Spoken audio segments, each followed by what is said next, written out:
Hello friends, welcome to कटिया D के education point. I am Divya और आज हमारी हिंदी पेडागोजी की क्लास है। ये पेपर 1 और पेपर 2 दोनों में आपके लिए हेल्पफुल होने वाली है। तो चलिए क्लास को शुरू करते हैं। पहला क्वेश्चन है, उच्च प्राथमिक स्तर पर विभिन्न उद्देश्यों के लिए किए जाने वाले लेखन कार्य में सबसे महत्वपूर्ण है। पहला ऑप्शन है आपका जल संरक्षण पर विज्ञापन बनाना, दूसरा आपदा प्रबंधन पर स्लोगन लिखवाना, तीसरा अधूरी डायरी का अंत लिखवाना, फोर्थ ऑप्शन है आपका डायरी लिखना। तो आपको बताना है कि उच्च प्राथमिक स्तर पर विभिन्न उद्देश्यों के लिए किए जाने वाले जो लेखन कार्य है उसमें सबसे महत्वपूर्ण क्या है। तो आप बताइए इन चारों ऑप्शंस में सबसे ज्यादा महत्वपूर्ण क्या है। बच्चा अपने थॉट्स को सबसे ज्यादा कहाँ पे व्यक्त करेगा। बच्चा अपने आप को सबसे ज्यादा अभिव्यक्त कब करेगा, जब वो अपनी डायरी लिखेगा, जब वो अपनी दैनिक दिनचर्या को लिखेगा। तो क्या होगा, तब वो उसकी जो लेखन की जो क्षमता है ना, लेखन का जो कार्य है वो सबसे अच्छा तभी होगा जब वो अपनी डायरी लिखेगा। जल संरक्षण पर विज्ञापन बनाना, आपदा प्रबंधन पर स्लोगन लिखवाना या अधूरी कहानी का अंत लिखवाना, इन तीनों ऑप्शन से बेस्ट है डायरी लिखना। कि जब बच्चा अपने जीवन के बारे में लिखेगा, अपनी दैनिक जो उसकी दिनचर्या है, जो वो डेली कर रहा है उसके बारे में लिखेगा, है ना। तो यही आपका बेस्ट रहेगा। ऑप्शन नंबर डी आपका करेक्ट है। नेक्स्ट क्वेश्चन है, कक्षा 8 में एक बच्ची लड़का को लड़का बोलती है, इसका संभावित कारण है। पहला, उसे उच्चारण का ज्ञान बिल्कुल नहीं है। दूसरा, यह उसकी मातृभाषा का प्रभाव है। तीसरा, यह बोलने में लापरवाही बरतती है। या डी ऑप्शन है, उसे उच्चारण का दोष है। तो बेटा बहुत से लोग ऐसे होते हैं जो मतलब इस तरीके का जिनकी भाषा में रहता है। तो इसका कारण क्या है। अब वो लड़की लड़का को लड़का बोल रही है, तो इसके पीछे का क्या कारण हो सकता है। क्या उसे उच्चारण का ज्ञान नहीं है। ये बात तो बिल्कुल गलत है ना। ये ऑप्शन आपका गलत हो जाता है। यह उसकी मातृभाषा का प्रभाव है।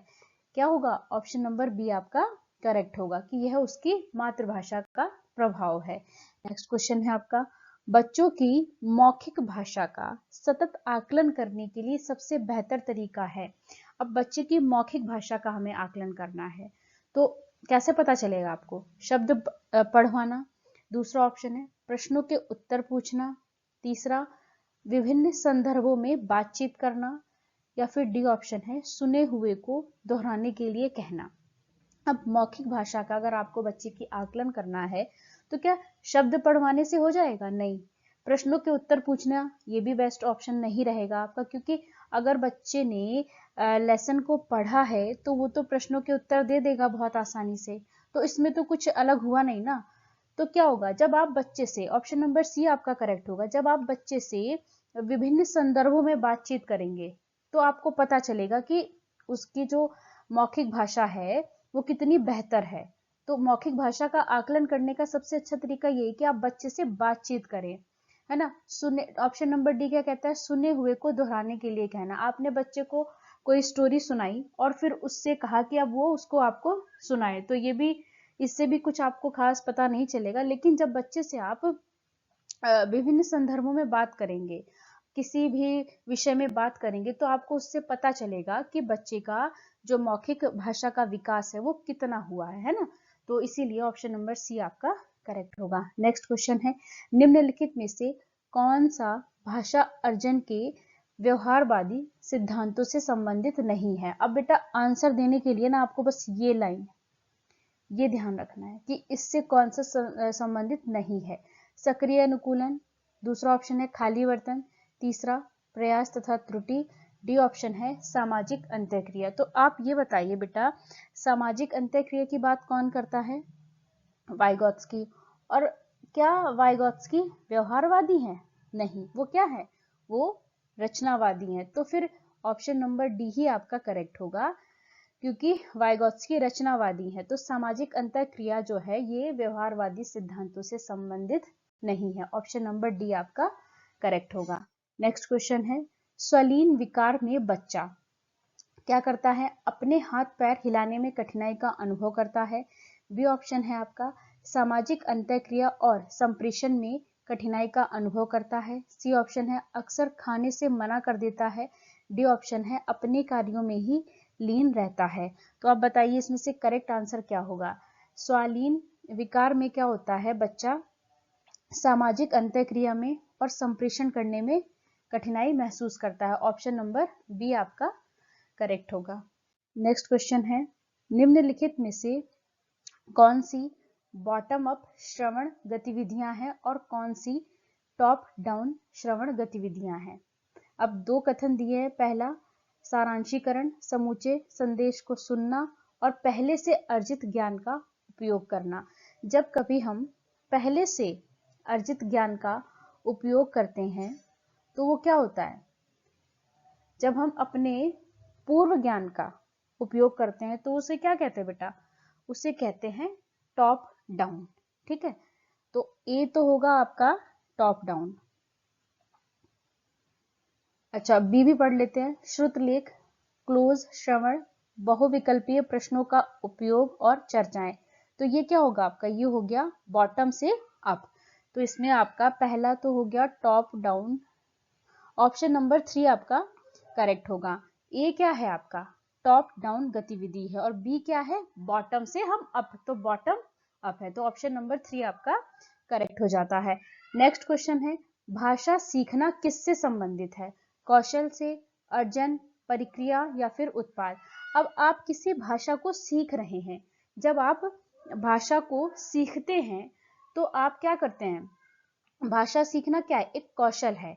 जब आप भाषा को सीखते हैं तो आप लिसनिंग, स्पीकिंग, रीडिंग, राइटिंग, भाषा के चारों कौशलों का इस्तेमाल करते हैं जब आप किसी भाषा को सीखते हैं। तो भाषा सीखना किससे संबंधित है, भाषा को सीखना एक कौशल होता है ना। नेक्स्ट क्वेश्चन है आपका, बच्चों की जन्मजात क्षमता में किस एक सार्वभौम विषय की छवि विद्यमान रहती है जो अधिगम का पूर्वाधार होती है।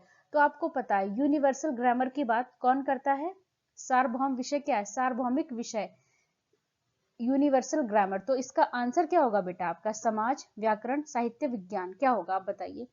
यूनिवर्सल ग्रामर की बात करते हैं नॉम चॉम्स्की, तो ये क्या है, व्याकरण है। बच्चे में इनेट एबिलिटी होती है, बच्चे में जन्मजात क्षमता होती है भाषा को सीखने की, है ना। तो नॉम चॉम्स्की जी कहते हैं कि बच्चे में भाषा को सीखने की जन्मजात क्षमता होती है ना। और यूनिवर्सल ग्रामर की बात भी उन्होंने ही की है। तो ऑप्शन नंबर बी आपका करेक्ट हो जाता है। नेक्स्ट क्वेश्चन है, एक अध्यापिका कक्षा 8 के विद्यार्थियों को निम्नलिखित लेखन कार्य देती है, इसे किस प्रकार का लेखन कहेंगे। टीचर ने बच्चों को लिखने के लिए कुछ कार्य दिया है, अब हमें बताना है कि वो किस तरीके का कार्य है। 4-4 के समूह में आपस में चर्चा करेंगे, मुख्य विचार बिंदु लिखो और एक रूपरेखा तैयार करो। विषय के पक्ष और विपक्ष में 2-2 तर्क प्रस्तुत करने के लिए एक अच्छे लेख का प्रारूप तैयार करो। विषय है विद्यालय के शिक्षार्थियों के लिए ऑनलाइन शिक्षा। अब टीचर ने क्या किया, आपको किस बारे में बात करनी है, एक तरीके से इसमें 2 टीम हो गई है ना।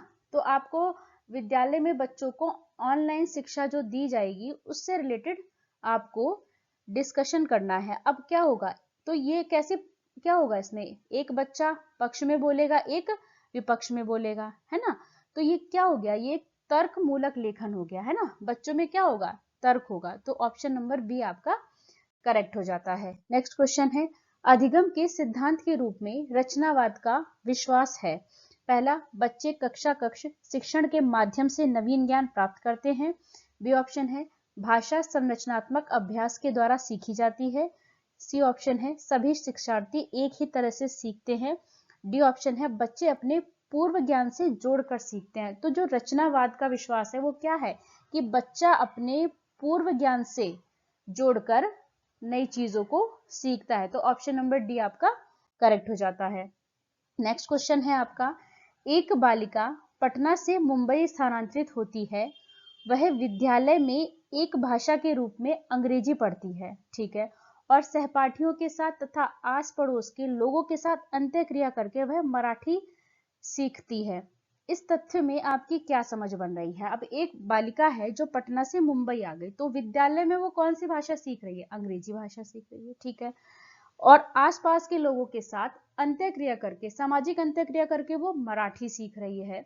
तो अब आपको बताना है, पहला ऑप्शन है दोनों भाषाओं का सीखना भाषा का अर्जन है। क्या ये बात सही है? नहीं। भाषा का अर्जन, अगर अंग्रेजी भाषा को भी वो सामाजिक अंतःक्रिया के द्वारा सीखती तो होता कि दोनों भाषाओं का सीखना भाषा अर्जन है, लेकिन अंग्रेजी भाषा को बच्चा कहाँ सीख रहा है? स्कूल में सीख रहा है ना। जब किसी भाषा को हम सीखते हैं, एफर्ट लगाकर सीखते हैं, जिसमें हमें बुक की भी जरूरत होती है, हमें टीचर की भी जरूरत होती है, तो वो क्या होता है? भाषा का अधिगम होता है।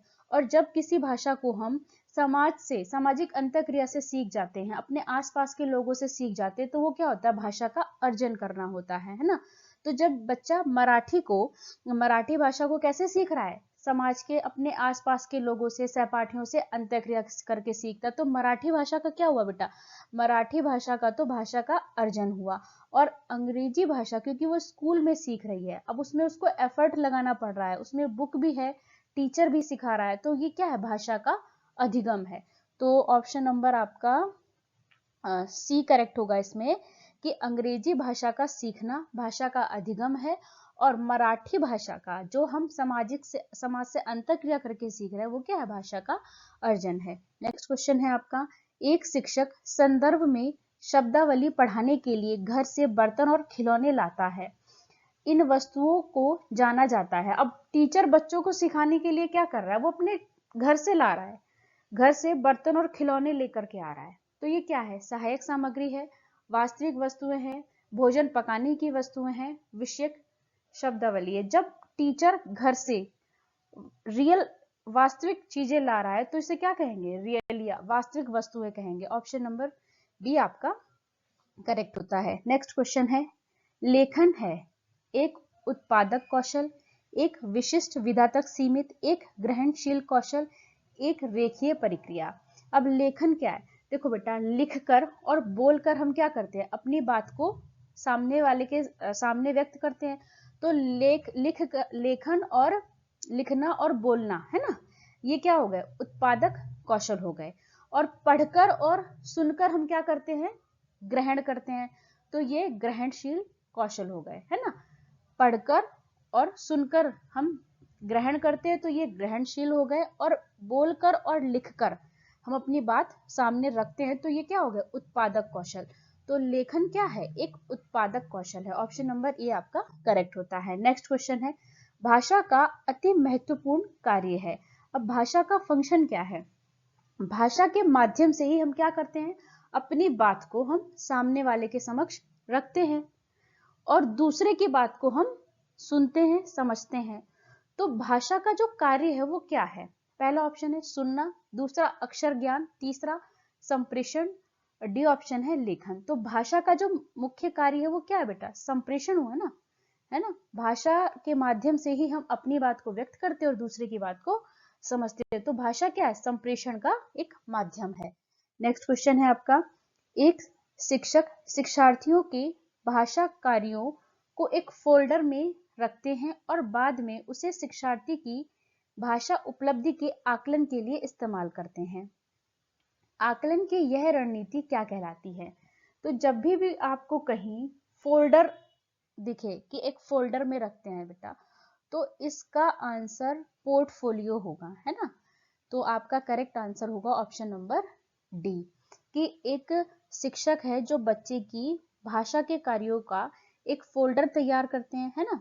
और फिर बाद में बच्चे ने भाषा का उसके कितने विकास हुआ है, उसने कितनी उपलब्धि हासिल की है, उसका आकलन करते। तो ये रणनीति क्या है? ये पोर्टफोलियो आकलन है। वीडियो अच्छी लगे तो लाइक करें, शेयर करें, चैनल को सब्सक्राइब करें। Thanks for watching this video.